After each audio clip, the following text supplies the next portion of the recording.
Hello everyone. আজি তোমালোকৰ অনুশীলনী 5 এ কৰিম। ইয়াতে কেইটামান কোণ দিয়া আছে। এই কোণবোৰৰ নাম লিখিব লাগে। উদাহৰণস্বৰূপে এটাৰ নাম দিয়া আছে PQR, PQR, RQP অথবা Q। তেনেকৈ আমাক নামবিলাক লিখিব লাগিব। চোৱা ইয়াত দুটা ৰশ্মিয়ে কোণ উৎপন্ন কৰিছে। তাৰ মানে এটা কোণৰ দুটা বাহু থাকিব লাগিব। আৰু ইয়াত তিনিটা বিন্দু লোৱা হৈছে x, y আৰু o। ইয়াতে চোৱা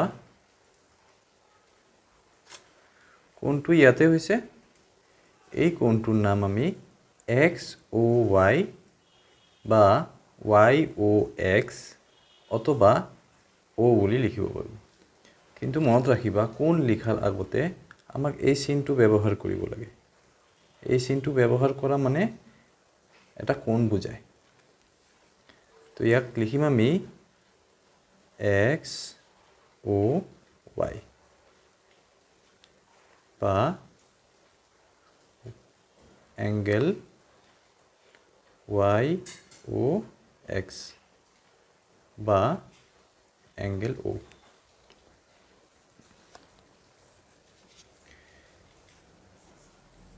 ইয়াত আছে CED। আমি এই ফলৰ পৰা ষ্টাৰ্ট কৰিব লাগে। আমি যদি কওঁ EDC বা ECD তেতিয়াহ'লে ভুল হ'ব। আমাৰ কোণৰ লগত থকা যিটো বিন্দু আছে, কোণৰ ওচৰত থকা মানে যিটো বিন্দুৰ পৰা কোণ উৎপন্ন হৈছে, শীৰ্ষবিন্দু বুলি কয়, সেই বিন্দুটোৰ যিটো নাম দিয়া থাকে সেই নামটো মাজত থাকিব লাগিব। বুজিছানে? সেই নামটো মাজত থাকিব লাগিব। ইয়াক আমি লিখিব পাৰোঁ এংগেল CED বা এংগেল DEC বা এংগেল D, এংগেল E। ইয়াকো তেনেকৈ লিখিব পাৰোঁ এংগেল RMN অথবা এংগেল NMR নাইবা এংগেল M।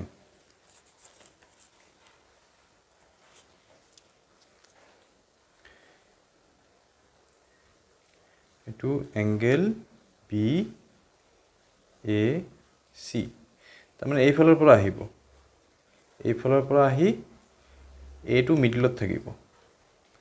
তাৰপিছত C বা আমি এইফালৰ পৰা আহিব পাৰোঁ C, তাৰপিছত A, তাৰপিছত B।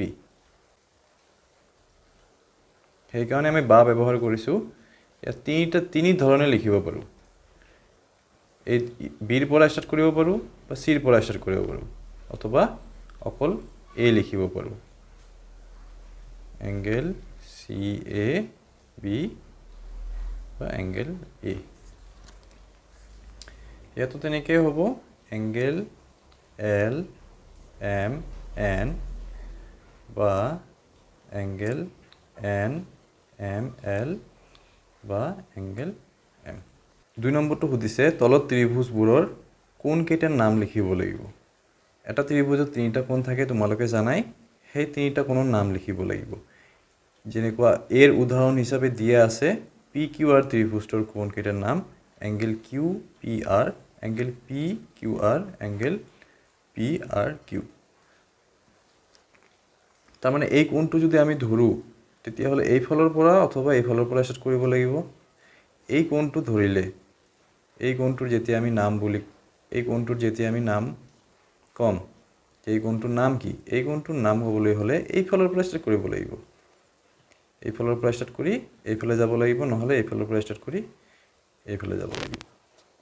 তো মই ইয়াতে লিখি দিছোঁ, তোমালোকে বহীত তুলি ল'বা। বি নম্বৰটো লিখিব পাৰোঁ এংগেল ABC। ABC মানে এই কোণটো বুজাইছে। এই কোণটো বিটো মিডলত আছে মানে কি? বি কোণটো বুজাইছে। তাৰপিছত লিখিব পাৰোঁ এংগেল BAC। এই মিডিলত আছে, তাৰমানে এই কোণটো বুজাইছে। Angle A C B A C B C মিডিলত আছে সেইকাৰণে চি কোণটো বুজাইছে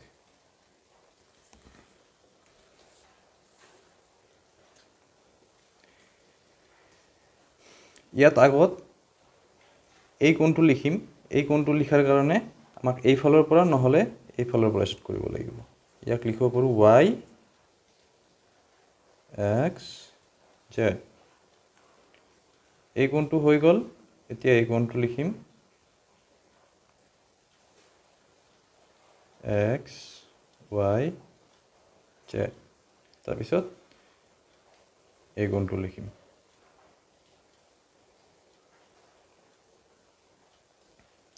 x z y বা y z x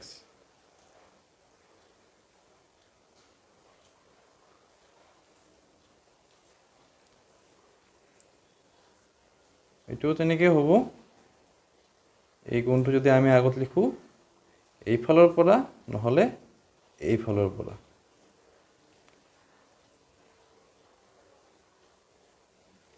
n m p আৰু এটা হ'ব এই কোণটো m p n আৰু এটা হ'ব এই কোণটো এংগেল m n p এতিয়া c নাম্বার 2 এই কোণটো যদি আমি আগত লিখো এংগেল ই ডি এফ তাৰপিছত এই কোণটো লিখো এংগেল ডি ই এফ তাৰপিছত এই কোণটো লিখো ডি এফ ই নাম্বাৰ 3 কাখৰ চিত্ৰটোৰ আটাইকেইটা কোণৰ নাম লিখা তোমালোকে বহিত তুলিবা মই কিতাপত কৰি দিছো তোমালোকে লিখিবা যে কাখৰ চিত্ৰটোৰ আটাইকেইটা কোণৰ নাম হল এনেকে লিখি তাৰ পিছত কোণবিলাকৰ নাম লিখিবা ইয়াতে সোৱা ইয়াত এটা কোণ হৈছে ইয়াত এটা কোণ উৎপন্ন কৰিছে এ ও বি তাৰ পিছত বি ও সি আৰু এটা কোণ এই মাজৰ ৰশ্মিটো যদি পাহৰি যাও মাজৰ ৰশ্মিটো পাহৰি গলে ইয়াত এটা কোণ হ'ব তেতিয়া হলে কেইটা কোণ হল তিনিটা কোণ প্ৰথমত এই কোণটো লিখো এংগেল এ ও বি এই কোণটো হল তাৰ পিছত এই কোণটো লিখিছো এংগেল বি ও সি তাৰ পিছত যদি আমি এই ৰশ্মিটো পাহৰি যাও তেতিয়া হলে এইটো এটা কোণ হ'ব এটো হ'ব এংগেল এ ও সি এই তিনিটা কোণ আমি পালো 4 নম্বৰ কোণ মাপকৰ সহায়ত তলৰ কোণবোৰৰ যোগ উলিওৱা উত্তৰবোৰ তলৰ বাকচত লিখিবা তো ইয়াতে সোৱা ইয়াত এটা বিন্দু আছে ইয়াত এটা ৰেখা গৈছে ইয়াত এটা লম্ব আছে এই বিন্দুটোৰ লগত আমাক এই বিন্দুটো মিলাব লাগে মনত ৰাখিবা এই বিন্দুটোৰ লগত এই বিন্দুটো মিলাব লাগে তাৰ পিছত এই ৰেখাটো আছে যে এই ৰেখাটোৰ লগত এই ৰেখাটো মিলাব লাগে তাৰ পিছত এই ৰেখাটো বা ৰশ্মিটো এইবিলাকৰ কোনবিলাক ৰশ্মিৰ মাজত থাকে বা কোনবিলাক ৰশ্মিৰ মাজত ৰশ্মিটোৰ লগত মিলি যায় হেতু চাই কেনে আমি ওলাম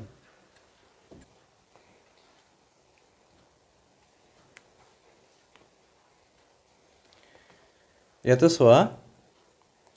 এটো মই মিলাইছো মিলোৱাৰ পিছত ইয়াতে সোৱা দুটা মাপ দি আছে দুই ধৰণৰ এটা ইয়াত 0 10 ইয়াত 180 170 160 এনেকে আমি যদি এই ফালৰ পৰা ষ্টাৰ্ট কৰো তেতিয়া হলে 0 এইটো তলৰটো হ'ব আৰু যে এই ফালে কোণ থাকে তেতিয়া হলে ওপৰৰ যিটো মাপ আছে সেই মাপেৰে আমি কোণ জুখিম আৰু যদি এই ফালৰ পৰা হয় এই ফালৰ পৰা যদি খুলে কোণটো তেতিয়া হলে ভিতৰৰ যিটো মাপ আছে সেইবিলাক মাপেৰে আমি চাম তো চোৱা ইয়াত হৈছে 50 আৰু 60ৰ মাজত আছে এইটো তাৰমানে কিমান হ'ব 50 আৰু 5 55 এই কোণটো হৈ গ'ল 50 ইয়াত লিখিব দিছে 55 ডিগ্ৰী কোণৰ মাপ কোণৰ একক আমি ডিগ্ৰীত লিখো সেইকাৰণে ডিগ্ৰী লিখিব লাগে 55 ডিগ্ৰী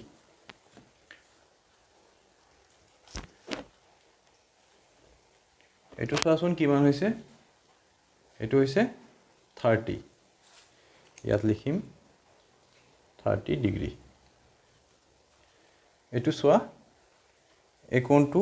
এইফালৰ পৰা মেল খাইছে এইফালৰ পৰা মেল খালে আমি তলৰ যিবিলাক সংখ্যা আছে সেইবিলাক তলৰ যিবিলাক মাপ আছে সেইবিলাক মাপ চাম আৰু এইফালৰ পৰা মেল খালে ওপৰৰ মাপবিলাকেৰে চাম আমি তলৰ এইফালৰ পৰা মেল খাইছে সেইকাৰণে তলৰ মাপবিলাক চাম ইয়াত 10 20 50 90 তাৰপিছত 100 110 120 120 ডিগ্ৰী ইয়াৰ মাপ হয় 120 ডিগ্ৰী এইটো চোৱা এইটো হৈছে সমকোণ 90 ডিগ্ৰী 40 আৰু 50ৰ মাজত আছে 40 আৰু 50ৰ মাজত আছে মানে 45 হ'ব 45 ডিগ্ৰী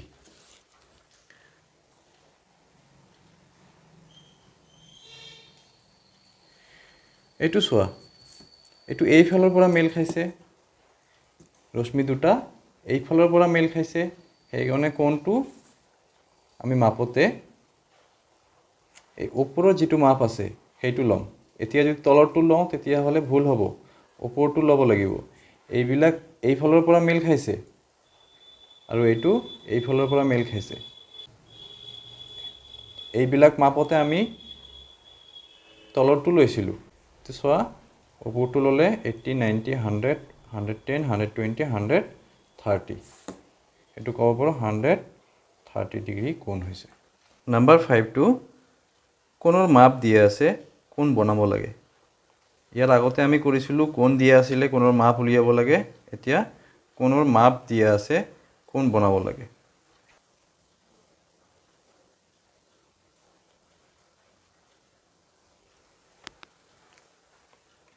থাৰ্টি ডিগ্ৰী মাপৰ এটা কোণ বনাব লাগে তো মনত ৰাখিবা কোণ এটা বনাওঁতে আমাৰ দুটা ৰেখা বা ৰশ্মিৰ প্ৰয়োজন হয় তো প্ৰথমতে আমি কি কৰিম এটা ৰশ্মি বা ৰেখা আঁকি ল'ম এইটো এটা ৰশ্মি আঁকিলোঁ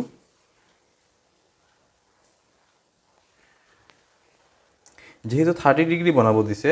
কোণ মাপক যন্ত্ৰৰ সহায়ত আমি কোণটো বনাম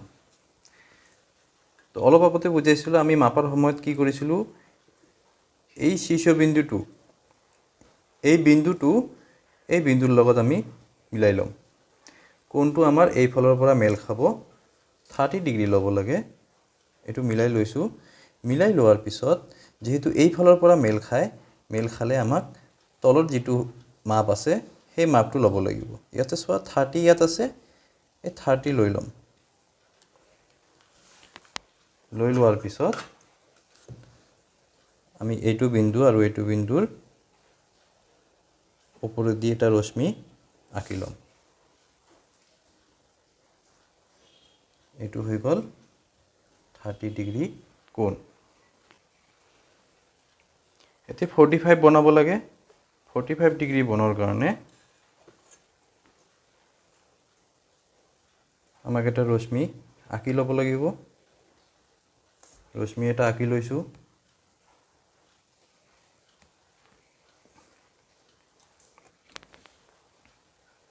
এতিয়া এই বিন্দুটো আৰু ইয়াৰ এই বিন্দুটো মিলাই লৈ এই যিটো ৰেখা আছে এই ৰেখাৰ সমান্তৰালকৈ কোণ মাপক যন্ত্ৰৰ এই ৰেখাটো সমান্তৰালকৈ ৰাখিম আৰু এই বিন্দুটো মিলাই ল'ম তাৰ পিছত 45 ডিগ্ৰী বনাব লাগে আমি ইয়াৰ পৰা 45 ডিগ্ৰী ল'ম 40 আৰু 50ৰ মাজত হ'ব 40 আৰু 50ৰ মাজত ইয়াতে ল'ব লাগিব লোৱাৰ পিছত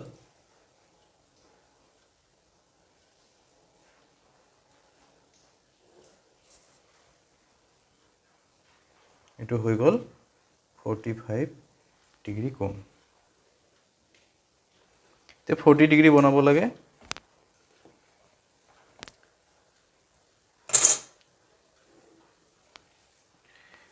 ৰশ্মি এটা লাখি লৈছো তো শীৰ্ষবিন্দু লৈছো এতিয়া কোণ মাপকৰ সহায়ত 40 ডিগ্ৰী লম এটো আছে 40 একেবাৰে সহজ এটো হৈ গল 40 ডিগ্ৰী ডি নাম্বাৰটো নিজে কৰিবা 70 ডিগ্ৰী মই নেক্সটটো কৰি দিছো নেক্সটটো হল ই নাম্বাৰ 90 ডিগ্ৰী 90 ডিগ্ৰী বনোৱা আটাইতকৈ ইজি এটা ৰশ্মি লৈ ললা তাৰ পিছত এটো বহাই ললা এটো 90 ডাঙৰকৈ লিখা আছে ইয়াত এটা বিন্দু লৈ ললা তাৰ পিছত এটো দুটা বিন্দু সংযোগ কৰিব লাগিব কইলে হৈ গল 90 ডিগ্ৰী এফ নাম্বাৰটো 95 ডিগ্ৰী বনাব লাগে এটো যেনেকৈ 90 ডিগ্ৰী বনাইছা এতে সোৱা 90 ডিগ্ৰী যে বনাইছা ইয়াত আৰু কিমান আৰু 5 ডিগ্ৰী ললে 95 ডিগ্ৰী হৈ গল তেতিয়াহলে 95 ইয়াতে লব লাগিব এটা ৰশ্মি লৈ লবা তাৰ পাছত এটো মিলাই এটো 5 ডিগ্ৰী বেছিকৈ লবা 90 আৰু 5 95 ডিগ্ৰী জি নাম্বাৰটো 120 ডিগ্ৰী বনাব লাগে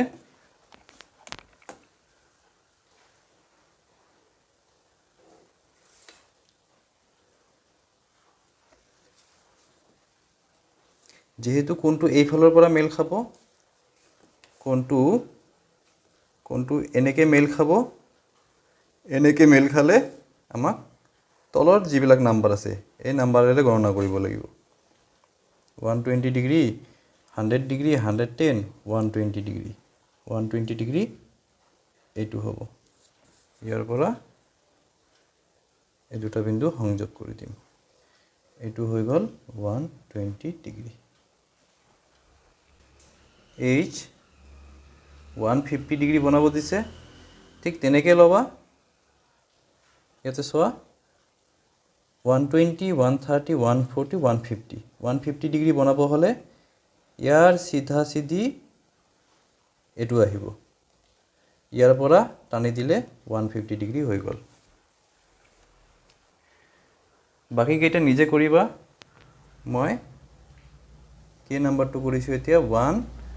135 ডিগ্ৰী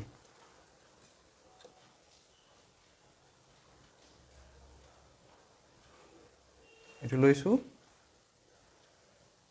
এটো শীৰ্ষবিন্দু লৈছো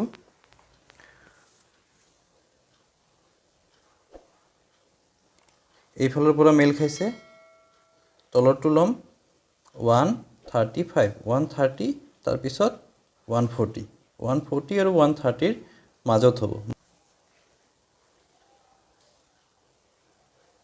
135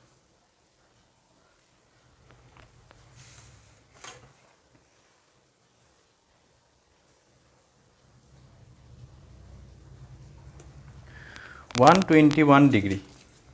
সোৱা এটো আগৰটো নিচিনাই হ'ব বাকি বিলাকৰ নিচিনাই হয়